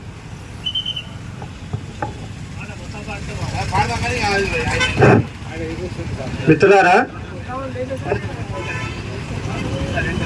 ఇది ఒక జీవనమరణ సమస్య అయిపోయింది. 2024 మార్చి నుంచి పెన్షనర్స్ పడుతున్నటువంటి ఇబ్బందులు, మానసిక క్షోభ అంతా ఇంత కాదు. ఈ మధ్యకాలంలో మన మిత్రులు ఒక సాధన సమితిని ఏర్పాటు చేసి పోరాటాన్ని ఉధృతం చేస్తున్నారు. తప్పకుండా ప్రభుత్వం దిగి వచ్చి రిటైర్డ్ మిత్రులందరి కూడా పెన్షనరీ బెనిఫిట్స్ సెటిల్ చేయవలసినటువంటి బాధ్యత ప్రభుత్వం మీద ఉంది. తప్పకుండా ప్రభుత్వం ముందుకు రావాలి. ఒకవేళ ఇంకా వెనకడు వేసినట్లయితే జరగబోయే పరిణామాలకు ప్రభుత్వం సిద్ధంగా ఉండాలి. ఆ రోజు మేము మిమ్మల్ని ఏమి అడగలేదు, మాకు డిఏలు ఇవ్వమని మేము అడగలేదు, పిఆర్సీలు ఇవ్వమని అడగలేదు, పెన్షనరీ బెనిఫిట్స్ కూడా అడగలేదు. మీరే ఎన్నికల మేనిఫెస్టోలో చాలా స్పష్టంగా మేము అధికారంలోకి వస్తే పిఆర్సీ ఇస్తాం, డిఏలు ఇస్తాం, అన్ని పెన్షనరీ బెనిఫిట్స్ ఇస్తామని చెప్పి హామీ ఇచ్చి గంప గుత్తగా ఓట్లను దొడ్డుకొని ఈరోజు మొండి చేయి చూపడం అనేటువంటిది ఇది నైతికంగా ఏమాత్రము సమర్థనీయం కాదు. ఈరోజు ప్రభుత్వం అనేక కార్యక్రమాలకు పైసలు ఇచ్చిస్తుంది. వాళ్ళు అనుకున్న కార్యక్రమాలకు ఆర్థిక ఇబ్బందులు ఏమీ లేవు. ఉన్న సంక్షేమ పథకాలు కాక కొత్త సంక్షేమ పథకాలు వస్తున్నాయి, కొత్త ప్రాజెక్టులు వస్తున్నాయి, కొత్త నిర్మాణాలు వస్తున్నాయి, కొత్త సిటీలు వస్తున్నాయి. కానీ 35 ఏళ్ళు 45 ఏళ్ళు పనిచేసుకొని విరమణ చెందినటువంటి ఉద్యోగస్తున్నటువంటి పెన్షనరీ బెనిఫిట్స్ ఇవ్వడంలో ఇంత తాత్పర్యం ఏమిటి? ఇవాళ దున్నపోతు మీద వాన కురిసినట్టు కూడా లేదు. ఇవాళ ప్రభుత్వం యొక్క పరిస్థితి చూస్తే కళ్ళుండి చూడడం లేదు, చెవులుండి వినడం లేదు ఈ ప్రభుత్వం. ఇది ఎంత మాత్రం సరైనటువంటిది కాదు. ప్రభుత్వము తప్పకుండా ముందుకు రావాలి. సాధ్యంత త్వరగా ఇవన్నీ కూడా సెటిల్ చేయాల్సినటువంటి అవసరం ఉంది. అయితే ప్రభుత్వాలు ఏదో కుంటి సాగులు చెప్పి దాటవేసే వైఖరి సరైంది కాదు. 2023 డిసెంబర్ నాటికే ఈ రాష్ట్రం యొక్క ఆర్థిక పరిస్థితి బాగాలేదు. ఆ రోజు వరకు 6 లక్షల కోట్ల అప్పు ఉంది. మీరు తెలిసే హామీలు ఇచ్చారు. ప్రభుత్వం ఉన్నటువంటి అప్పు తెలిసి మీరు హామీలు ఇచ్చారు. మరి ఇప్పుడు మీరు అడుగుతా అంటే ఎందుకు కాలడ్డ వేస్తున్నారు. అంటే అధికారంలోకి వచ్చేంత వరకు ఒక పద్ధతి, అధికారంలోకి వచ్చిన తర్వాత మరొక పద్ధతి అనేటువంటి సంధాన వీళ్ళు వెళ్ళిపోతున్నారు. ఇవాళ ప్రభుత్వం దగ్గర నిధులు లేవు అని అంటున్నారు కదా, మరి మీరు దుబారా ఖర్చును ఏమి తగ్గించుకున్నారు? ఈ ప్రభుత్వాన్ని మనం సూటిగా ప్రశ్నించవలసిన విషయం ఏంటంటే, మీరు పెట్టేటువంటి ఖర్చుల్లో ఏమైనా తగ్గించుకోవడం జరిగిందా? ఇవాళ ఎమ్మెల్యేలకు ఇచ్చే జీతభత్యాలు కానివ్వండి, రాయితీలు కానివ్వండి, మంత్రులు కానివ్వండి, సలహాదారులకు కానివ్వండి, రకరకాల పోస్టుల్లో వందల మంది నియామకాలు చేసుకున్నారు. ఇవాళ ప్రభుత్వం ఖర్చులో ఏమాత్రం తగ్గుదల లేదు. మరి మీకు నిజంగానే ఆర్థిక పరిస్థితి లేకపోతే ఈ ప్రభుత్వం ఎందుకు చర్య తీసుకుని ముందుకు రావడం లేదో ఆలోచించవలసిన అవసరం ఉంది. అంతేగాని ఒక 35 ఏళ్ళు 40 ఏళ్ళు పనిచేసి రిటైర్డ్ అయినటువంటి ఉద్యోగస్తుల యొక్క పెన్షనరీ బెనిఫిట్స్ ఆపడం అనేటువంటిది చాలా దుర్మార్గమైన చర్య. ఉద్యోగ చరిత్రలో భారతదేశంలో కేంద్ర ప్రభుత్వంలో కానీ ఏ రాష్ట్ర ప్రభుత్వంలో కానీ ఇలాంటి సంఘటన ఇంతవరకు జరగలేదు. ఇది మొట్టమొదటి సంఘటన. కాబట్టి ప్రభుత్వం ఇప్పటికైనా ముందుకు వచ్చి పెన్షనరీ బెనిఫిట్స్ అన్ని ఎలాంటి కండిషన్స్ లేకుండా అన్నీ పే చేయవలసినటువంటి బాధ్యత ప్రభుత్వాల మీద ఉంది. ఒకవేళ పెంచకపోతే, ఇవ్వకపోతే జరగబోయే పరిణామాలు కూడా మీరు పే చేయవలసి ఉంటుంది. ఇలా ఒక ఉద్యోగి రిటైర్డ్ అవుతున్నాడు అంటే అతనికి ఒక జీవితకాల ప్రణాళిక ఉంటుంది. ఆ జీవితకాల ప్రణాళికలో భాగంగానే ఆయన అనేక అంశాలను దృష్టిలో ఉంచుకుని ఉంటాడు. పిల్లల చదువులు అయి ఉండొచ్చు, లేకుంటే అంత స్థలం ఉంటే ఇల్లు కట్టుకోవడం కావచ్చు, లేకపోతే ఆడపిల్లల పెళ్లిళ్ళు చేయడం కావచ్చు, లేకపోతే ఒక ఇల్లు కొనుక్కోవడం కావచ్చు, లేకపోతే ఆరోగ్యపరమైన అంశాలు కావచ్చు. ఇలాంటి అంశాలన్నీ కూడా ఒక జీవిత కాలం ప్రణాళికతోటి ముందుకు వచ్చినటువంటి వ్యక్తి ఈరోజు మొండి చేయి చూపెడితే వాళ్ళ యొక్క మానసిక ఆవేదన మనం అర్థం చేసుకోవచ్చు. ఈ విపత్కర పరిస్థితిని ఎదిరించలేక ఆర్థిక ఇబ్బందుల్లో ఇప్పటికి 27 మంది చనిపోయారు. ఎంతో మంది ఆందోళన చెందుతున్నారు, ఎంతో మంది మానసిక సమస్యలతో కూడా సతమవుతున్నారు. కాబట్టి ప్రభుత్వము తప్పకుండా తక్షణమే ముందుకు వచ్చి పెన్షన్ రిటైర్డ్ ఉద్యోగస్తులందరూ పెన్షన్ బెనిఫిట్ సెటిల్ చేయాలి. అంతేకాకుండా మన యాక్షన్ మిత్రులకు నాకు ఒక చిన్న సూచన ఏమిటంటే, ఈ సమస్య పరిష్కారం అయ్యేంత వరకు పిఆర్సీ మనకు అవసరం లేదు, డిఏలు మాకు అవసరం లేదు. అన్ని ఉపాధ్యాయ ఉద్యోగ సంఘాలు అన్నింటినీ కూడా నిలదీసి అన్ని ఉద్యోగ సంఘాలు ముందుకు రావాలి, అన్ని ఉపాధ్యాయ సంఘాలు ముందుకు రావాలి. యాక్షన్ కమిటీకి వెనకుండి నిలబడి ఈ సమస్య పరిష్కారం అయ్యేంత వరకు ఒక సింగిల్ పాయింట్ ప్రోగ్రామ్ గా మనం ముందుకు పోవాల్సిన అవసరం ఉంది. అందుకే ఇందులో భాగంగా రిటైర్డ్ అయినటువంటి వాళ్ళ మిత్రుల పెన్షన్ బెనిఫిట్స్ సెటిల్ చేయమని 17వ తారీఖు నాడు పెద్ద ధర్నా జరుగుతుంది. ఆ ధర్నాలో మనందరం పార్టిసిపేట్ అవుతాము. మన యొక్క నినాదాన్ని మన యొక్క ఆ ధర్నా ద్వారా మనం తెలియజేద్దాం. కాబట్టి మిత్రులారా, ఎవరు మానసిక ఆందోళన గురికాకండి. అతి త్వరలో మనకు రావాల్సినటువంటి బెనిఫిట్స్ అన్ని వస్తాయి. ధైర్యంగా పోరాటం చేసి సాధించుకుందాము. ఈ సందర్భంగా ఈ అవకాశం ఇచ్చినటువంటి మిత్రులు ధన్యవాదాలు ఇస్తూ ముగిస్తున్నారు. Thank you sir. Bengal Reddy గారికి ఈ ధర్నా శిబిరం ధన్యవాదాలు తెలియజేస్తుంది. అదేవిధంగా ఈ ధర్నా శిబిరానికి విచ్చేసినటువంటి ఎస్జిపిఐటి వరంగల్ జిల్లా కార్యదర్శి సాంబయ్య గారికి స్వాగతం. అదేవిధంగా మన రిటైర్డ్ ఉద్యోగుల మహిళా ప్రతినిధి శ్రీమతి వసుమతి గారిని సందేశం ఇవ్వవలసిందిగా కూర్చున్నాం. రిటైర్డ్ ఎంప్లాయీస్ సాధనా సమితి బకాయిలను సాధించుకోవడానికి విచ్చేసిన సభ్యులందరికీ, అంటే ఈ సమితిలో ఉన్న సభ్యులందరికీ కూడా నమస్కారాలు తెలియజేస్తూ, మనందరము కూడా వృత్తి కోసం ఉన్నతమైన మనసు కల ఉపాధ్యాయుల వద్ద శిక్షణ పొందిన వాళ్ళమై ఉద్యోగస్తులమైనవని నేను అనుకుంటున్నాను. నీతి నిజాయితీలతో వృత్తికి న్యాయం చేయాలనే ఆవేదనతో, ఆరాటంతో మనము వృత్తిని దృష్టిలో పెట్టుకున్నామే తప్ప మన కుటుంబానికి సంబంధించిన సమస్యలను సంపూర్తిగా చేయలేదని నేను అనుకుంటున్నాను. తర్వాత చేద్దాంలే, ముందు చేయాల్సింది వృత్తి ధర్మం అనుకొని మనం వెళ్ళిపోయిన వాళ్ళమని నేను అనుకుంటున్నాను.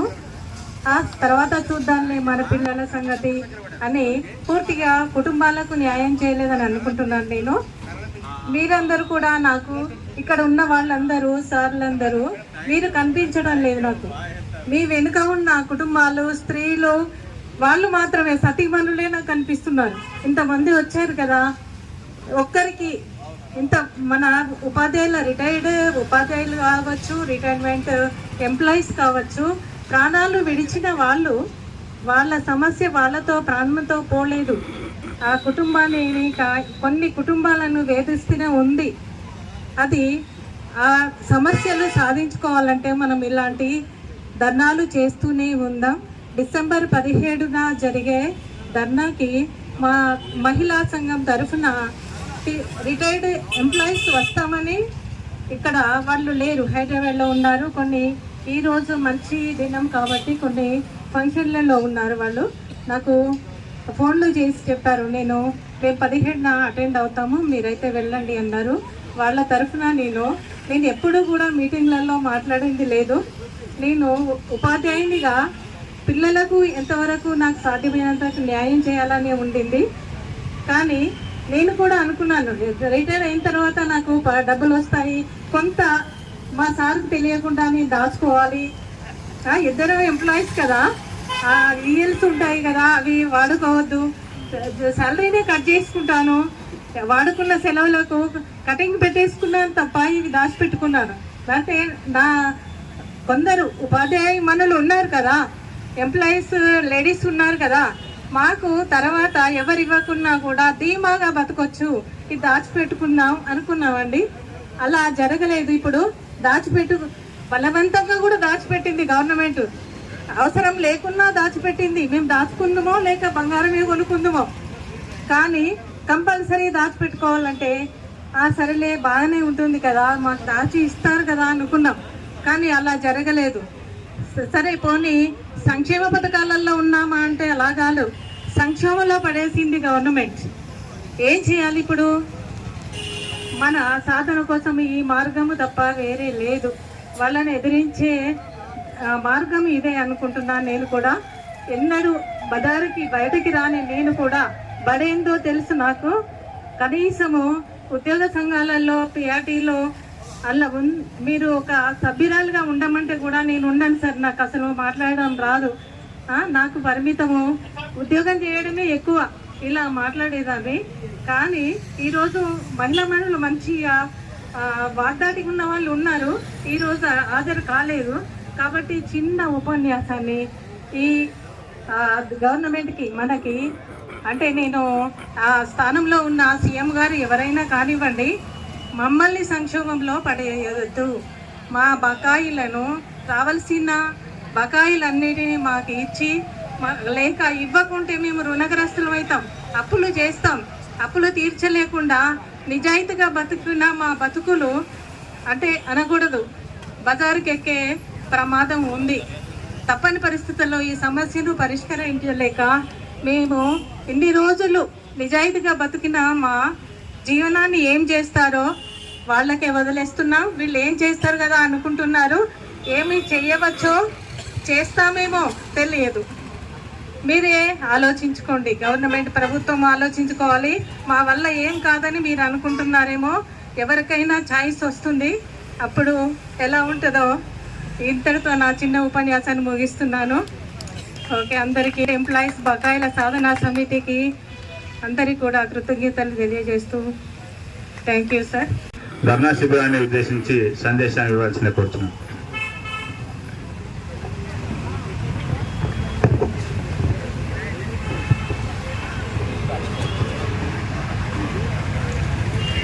ఈనాడు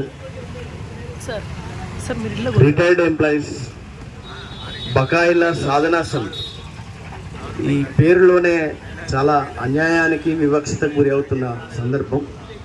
రిటైర్డ్ ఎంప్లాయీస్ బకాయిల సాధనా సమితి సేమ్ ఉమ్మడి వరంగల్ జిల్లా శాఖ ఆధ్వర్యంలో నిర్వహిస్తున్న ఈ ధర్నా శిబిర అధ్యక్ష వర్గం ధర్మేంద్ర గారు, అలాగే ఉమ్మడి జిల్లా ప్రధాన కార్యదర్శి అన్న భోగేశ్వర్ గారు, అలాగే వారి కార్యవర్గం అన్న గఫార్ గారు, అలాగే దేవదాస్ గారు, వేదిక మీద ఉన్న ఇతర పెద్దలందరికీ, అలాగే ఈ కార్యక్రమంలో, ఈ నిరసనలో, ఈ ధర్నాలో మా హక్కుల కోసం మాకు రావాల్సిన బకాయిలు సాధిస్తామని,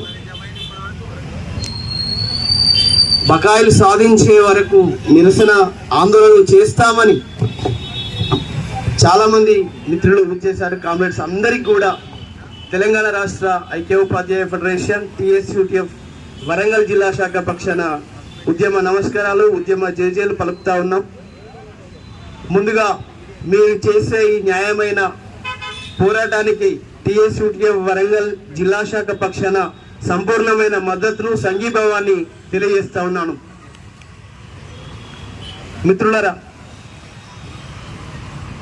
తెలంగాణ రాష్ట్రంలో ఇదే నాయకత్వంలో ఇవాళ గఫార్ గారు అయితేమి, భోగేశ్వర్ గారు అయితేమి, అంటే నేను ఉపాధ్యాయ సంఘాల గురించి, అలాగే దేవదాస్ గారు అయితేమి, ఈ రాష్ట్రంలో ఉన్నటువంటి ఉపాధ్యాయ సంఘాలు, ఉద్యోగ సంఘాలు అందరూ కలుసుకొని అప్పుడున్న తెలంగాణ మూమెంట్లో మీరు, నేను, ప్రతి ఒక్కరం తెలంగాణ ఉద్యమంలో పాల్గొని తెలంగాణను సాధించుకోవడం, వచ్చిన తెలంగాణను వారు ఎలా పరిపాలించారో కూడా మనం అనుభవించి ఇందుకైనా తెలంగాణ సాధించుకున్నది అనేది ఒక సందర్భంలో బాధపడుతూ ఉన్న సందర్భంలో సుమారు 10 సంవత్సరాల కాలం ఉద్యోగులను పట్టించుకోకుండా, ఉపాధ్యాయులను పట్టించుకోకుండా, పెన్షనర్స్లను పట్టించుకోకుండా, విద్యారంగాన్ని, మిగిలిన అనేక శాఖలను, అనేక ప్రజల సమస్యలను పట్టించుకోకుండా ఉన్న సందర్భంలో మా గవర్నమెంట్ కనుక అధికారంలోకి వస్తే మీకు ప్రతి నెల మొదటి తేదీనే వేతనాలు ఇస్తామని,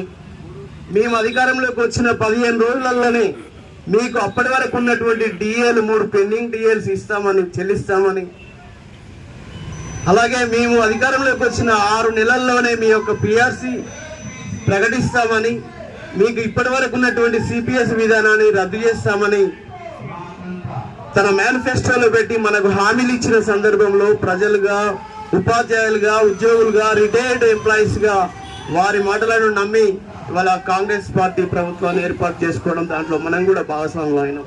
కానీ వాళ్ళ పరిస్థితి చూస్తే మన ఆశలు గల్లంతా అయిపోయినాయి. ఇప్పటి వరకు కూడా మీరు, నేను, మనమంతా కూడా ఇవాళ మా బెనిఫిట్స్ వస్తాయని సుమారుగా మీరు ఇచ్చిన మేనిఫెస్టోలో పెట్టిన అంశాలు, మా బెనిఫిట్స్ ఏవైతే ఉన్నాయో అనేక సార్లు రిప్రజెంటేషన్ చేశాం. అయినా సరే 2 సంవత్సరాల కాలం గడుస్తూ ఉంది. 2 సంవత్సరాలు గడిచిపోతున్న సందర్భంలో ఇకనైనా మా యొక్క బకాయిలు ఇవ్వాల్సిందేనని, ఒక ఉద్యమ రూపానికి అవసరం ఉందనేది, ఈ ప్రభుత్వం మీద మన యొక్క ఆందోళన, నిరసన కావాల్సిందేనని ఉమ్మడి జిల్లా అలాగే రాష్ట్ర వ్యాప్తంగా మరి ఒక కమిటీని వేసుకొని కేవలం బకాయిల కోసమే ఏర్పడడం, ఆ బకాయిల కోసమే ఒక సాధనా సమితిని ఏర్పాటు చేసుకోవడం ఈ ప్రభుత్వం యొక్క పరిపాలనా విధానానికి ఒక నిదర్శనంగా కనబడతా ఉంది. వారు రిటైర్డ్ ఉద్యోగుల పట్ల వారి వైఖరిని ఎండగట్టడం కోసం ఇవాళ మాకు న్యాయమైనటువంటి మేము దాచుకున్న సొమ్ము ఇవాళ రిటైర్డ్ ఉద్యోగులుగా వారి యుక్త వయసునంత ఈ ప్రజలకి, ప్రజా సేవలో ఉద్యోగులుగా, ఉపాధ్యాయులుగా ప్రజలకు అందుబాటులో ఉండి ఈ పాలక వర్గాలు చేసినటువంటి ప్రతి కార్యక్రమంలో పాల్పంచుకొని ఆ ఫలితాలను ప్రజానికం దగ్గరికి తీసుకుపోయేటువంటి ఉద్యోగులుగా పనిచేసి మేము సేవలు అందిస్తే ఇవాళ మాకు రావాల్సినటువంటి మేము దాచుకున్న ఇవాళ GLI అయితేనే, మేము దాచుకున్న GPF సొమ్మును మా అవసరాలకు తీర్చుకోలేకపోవడం చాలా దురదృష్టకరం. ఇప్పటికైనా ఈ రాష్ట్ర ప్రభుత్వాన్ని డిమాండ్ చేస్తా ఉన్నాం. ఖచ్చితంగా రిటైర్డ్ ఎంప్లాయీస్ సంబంధించినటువంటి బకాయిలు, అది GL అయితేమి, అలాగే GPF అయితేమి, ఇవాళ రిటైర్డ్ ఉద్యోగులుగా కమిటేషన్ పెట్టుకుంటాం, గ్రాట్యుటీ పెట్టుకుంటాం, మిగిలిన విషయాలు, మిగిలిన బెనిఫిట్స్ ఏదున్నా సరే మరి ఇక్కడ సుమారుగా 60 సంవత్సరాల పైచిలకు ఉన్న రిటైర్డ్ ఉద్యోగులు ఉన్నారు. వీరు అనారోగ్యంతో, అనేక సమస్యలతో, BP, షుగర్లు, మిగిలిన పెరాలసిస్ వంటి రిటైర్డ్ ఉద్యోగులు ఉన్నారు. వారు రోడ్ల మీదకి వచ్చి ఇవాళ ఈ పరిస్థితికి కూర్చునే పరిస్థితి తీసుకొచ్చిందంటే ఈ గౌరవ ముఖ్యమంత్రి గారికి మరొకసారి డిమాండ్ చేస్తూ, రిక్వెస్ట్ చేస్తా ఉన్నాను. వీరి సమస్యలు, వీరికి చెందించాల్సినటువంటి బెనిఫిట్స్ న్యాయమైనవి, మీ దయాదాక్షిణ్యాల మీద కాదు. ఏ ప్రభుత్వం అధికారంలో ఉన్నా సరే ఆ ప్రభుత్వం ఈ రిటైర్డ్ ఉద్యోగులను బకాయిలను చెల్లించే బాధ్యత ఉండాల్సిందే, ఈ సందర్భంగా చెల్లించాల్సిందేనని డిమాండ్ చేస్తూ ఇప్పటికైనా ఈ ప్రభుత్వానికి హెచ్చరిక చేస్తా ఉన్నాను.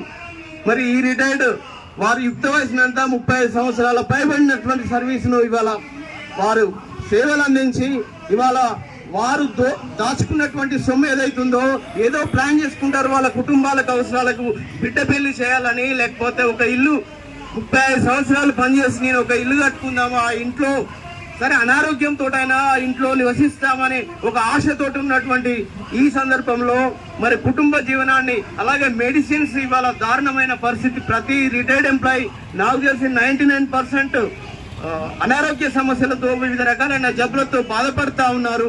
వారికి సంబంధించినటువంటి ఒక నగదు రహిత వైద్యం అందించరు, లేదా హాస్పిటల్కి పోవాలంటే హాస్పిటల్కి సంబంధించినటువంటి బిల్లు ఎట్లా పే చేసుకోవాలి, ఎట్లా వాళ్ళు వాటిని బిల్స్ ఎలా పే చేయాలి, లేదా వారికి డబ్బులు ఎవరు ఇస్తారనేది ఈ సందర్భంగా తెలియజేస్తూ, అలాంటి రిటైర్డ్ ఉద్యోగులు ఈ మధ్య కాలంలో చాలా బాధాకరం ఏంటంటే ఆ బెనిఫిట్స్ రాక చనిపోయిన దుర్మార్గమైన పరిస్థితికి నెట్టివేసిన ఈ ప్రభుత్వాలకు హెచ్చరిక చేస్తున్నాం. భవిష్యత్తులో వీరి బెనిఫిట్స్ ఇవ్వకపోతే, చెల్లించకపోతే జేఏసీలో కూడా మన డిమాండ్ ఉంది. కానీ జేఏసీ డిమాండ్స్ అన్ని సమస్యలతో పాటు మన సమస్యగా ఉన్నది తప్ప అది ప్రత్యేకించి మీకు రావాల్సినటువంటి బెనిఫిట్స్ కోసం మీరు జరిపే ప్రతి పోరాటంలో డెఫినెట్ గా యూటీఎఫ్ గా టీఎస్యూటీఎఫ్ వరంగల్ జిల్లా శాఖగా మీకు అండగా ఉంటామని మీకు సంపూర్ణమైన మద్దతు తెలియజేస్తూ మరొకసారి ఈ ప్రభుత్వానికి హెచ్చరిక చేస్తా ఉన్నాం. అయ్యా మీరు చెప్పినట్టుగా మొన్న ఈ మధ్య కాలంలో ఒక రిక్రూట్మెంట్ లో గ్రూప్ 1 ఆఫీసర్లకి కలెక్టర్లకు సంబంధించినటువంటి ఒక సమావేశంలో వాళ్ళ ఆర్డర్స్ కి వాళ్ళను అపాయింట్మెంట్ ఆర్డర్స్ ఇస్తూ మీరు చెప్పారు. ఏమని చెప్తా ఉన్నారు? మీ తల్లిదండ్రులను పట్టించుకోకపోతే మీ జీతంలో 10% కోత పెడతా అని చెప్తా ఉన్నారు రేవంత్ రెడ్డి గారు. వీరి బకాయిలు ఎవరు చెల్లిస్తారు, వీరు ఎలా బతకాలి, వీరి జీవనాన్ని ఎలా కొనసాగించాలనేది కూడా రేవంత్ రెడ్డి గారికి ప్రశ్నిస్తూ ఇప్పటికైనా పెన్షనర్స్ కి సంబంధించినటువంటి బకాయిలన్నింటినీ వెంటనే చెల్లించాల్సిందిగా డిమాండ్ చేస్తూ మరొకసారి మీకు సంఘీభావాన్ని పూర్తి మద్దతును తెలియజేస్తూ ఈ అవకాశం ఇచ్చిన మీకు ఖచ్చితంగా కదం కలుపుదాం. ఉద్యోగులుగా, రిటైర్డ్ ఉద్యోగులుగా, ఉపాధ్యాయులుగా మరొక పోరాటంలో మీ వెనకాల ఉంటాం. కలిసి పోరాటం చేద్దాం. ఇది ఆరంభం మాత్రమే, నా దృష్టిలో ఇది ఆరంభం మాత్రమే. ఇప్పటికి ఎంతమంది చనిపోవాలా, ఇది బహుశా మరొక కార్యాచరణ లేదా ఒక జేఏసీగా మరొక జేఏసీ ఏర్పడతారా? రిటైర్డ్ ఉద్యోగులందరూ కూడా ఒక భుజం కలిపి మీ యొక్క సమీకరణను కూడా పెంచుకొని మరి రేవంత్ రెడ్డి గారి ప్రభుత్వానికి వ్యతిరేకంగా మీ బకాయిలు చెల్లించేంత వరకు మీ పోరాటాన్ని కొనసాగించాలని మీకు మరొకసారి జేజేలు పలుకుతూ డెఫినెట్ గా ఇప్పటికైనా రేవంత్ రెడ్డి గారిని మరొకసారి డిమాండ్ చేస్తాను. ఇప్పటికైనా మీకు తెలుసు అయ్యా, మీ గురువు గారు ఎవరైతే ఉన్నారో, గతంలో పరిపాలించినటువంటి మీ గురువు గారు ఎవరో మీకు తెలుసు. మరి వారికి ఏ దృష్టి పట్టిందో కూడా మీకు అనుభవం కూడా ఉంది. మొన్నటి వరకు రిటైర్డ్ ఉద్యోగులను, ఉపాధ్యాయులను, ప్రజలను పట్టించుకొని పాలకులు ఎవరైతే ఉన్నారో వారిని కూడా ఇంటికి పంపించినటువంటి పరిస్థితి ఉంది. ఇది సమీకరణ జరుగుతూ ఉంది. కాబట్టి ఇది ఒక హెచ్చరికలాగా భావించి ఇప్పటికీ వీరు న్యాయమైనటువంటి బకాయిలు చెల్లించాల్సిందిగా మరొకసారి డిమాండ్ చేస్తూ డెఫినెట్ గా మీరు ఈ పోరాటంలో బకాయిలు చెల్లించుకునేంత వరకు మీరు పోరాటం కొనసాగిస్తారని ఆశిస్తూ డెఫినెట్ గా మీ పోరాటం న్యాయమైనది, విజయవంతం అవుతుందనే ఆశాభావాన్ని తెలియజేస్తూ ఈ అవకాశం ఇచ్చిన పెద్దలకు మీ అందరికీ ధన్యవాదాలు తెలియజేస్తూ ముగిస్తా ఉన్నాను.